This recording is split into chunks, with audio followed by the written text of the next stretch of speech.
प्रधानमंत्री नरेंद्र मोदी आज 29 मई 2025 से 2 दिनों के लिए 4 राज्यों सिक्किम, पश्चिम बंगाल, बिहार और उत्तर प्रदेश के तूफानी दौरे पर हैं। इस दौरान वे लगभग 70,000 करोड़ रुपए की विकास परियोजनाओं का उद्घाटन और शिलान्यास करेंगे।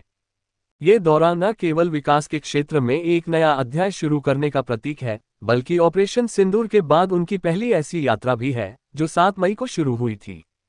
इस सैन्य कार्रवाई ने आतंकवाद के खिलाफ भारत की मजबूत नीति को दर्शाया था। इस दौरे का उद्देश्य विकास और सुरक्षा के संदेश को एक साथ जनता तक पहुंचाना है। सिक्किम स्वर्ण जयंती समारोह और विकास परियोजनाएं। प्रधानमंत्री का दौरा सिक्किम से शुरू हुआ, जहां वे गैंगटॉक के पालजोर स्टेडियम में सिक्किम के 50वें स्थापना दिवस समारोह में शामिल हुए। इस अवसर पर उन्होंने सुनौलो, समृद्ध और समर्थ सिक्किम थीम के तहत कई परियोजनाओं का शिलान्यास और उद्घाटन किया। इनमें 750 करोड़ रुपए से अधिक की लागत वाला 500 बिस्तरों का जिला अस्पताल, पिल्ली में संचोलिंग रोपवे और गैंगटॉक में अटल बिहारी वाजपेयी की प्रतिमा शामिल हैं। इसके अलावा पीएम आयुष्मान वय वंदना योजना और राष्ट्रीय आजीविका मिशन के लाभार्थियों को प्रमाण पत्र और चेक भी वितरित किए। ये दौरा सिक्किम की सांस्कृतिक समृद्धि और प्राकृतिक वैभव को बढ़ावा देने की दिशा में एक महत्वपूर्ण कदम है।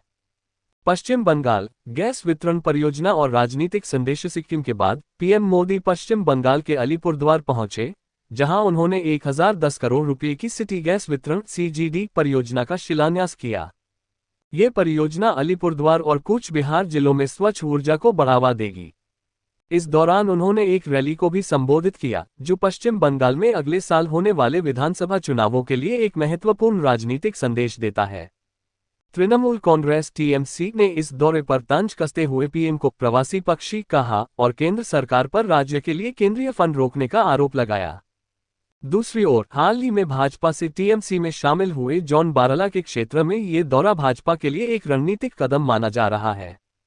बिहार पटना हवाई अड्डा और सड़क परियोजनाएं। पटना में पीएम मोदी ने 1200 करोड़ रुपए की लागत से बने नए हवाई अड्डा टर्मिनल का उद्घाटन किया। इसके साथ ही उन्होंने पटना से भाजपा कार्यालय तक एक रोड शो भी किया, जिसमें हजारों समर्थकों ने भाग लिया। बिहार में उनकी यात्रा का फोकस सड़क और रेल कनेक्टिविटी पर रहा।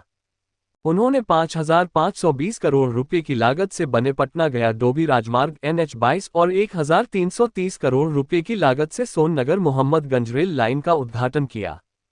इसके अलावा बक्सर और भरौली के बीच गंगा नदी पर एक नए पुल की आधारशिला रखी गई, जो व्यापार और यात्रा को बढ़ावा देगा। ये दौरा बिहार के विकास के लिए केंद्र सरकार की प्रतिबद्धता को दर्शाता है। उत्तर प्रदेश कानपुर मेट्रो और अन्य परियोजनाएं। उत्तर प्रदेश में पीएम मोदी ने कानपुर मेट्रो के विस्तार का उद्घाटन किया, जो शहरी गतिशीलता को बढ़ावा देगा।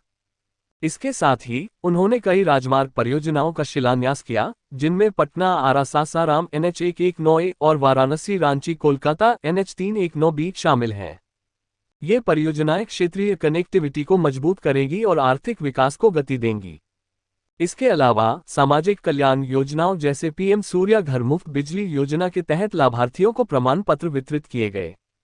ऑपरेशन सिंदूर का संदर्भ। ये दौरा ऑपरेशन सिंदूर के बाद पहली बार 4 राज्यों की यात्रा है, जिसे 22 अप्रैल को कश्मीर के पहलगाम में हुए आतंकी हमले के जवाब में शुरू किया गया था। इस हमले में 26 नागरिक मारे गए थे और भारत ने 7 मई को पाकिस्तान में आतंकी ठिकानों पर सटीक सैन्य कार्रवाई की थी। पीएम मोदी ने अपने भाषणों में विकास के साथ साथ राष्ट्रीय सुरक्षा पर जोर दिया और कहा कि भारत की सेना और अर्थव्यवस्था दोनों को मजबूत करने से ही विकसित भारत का सपना साकार होगा।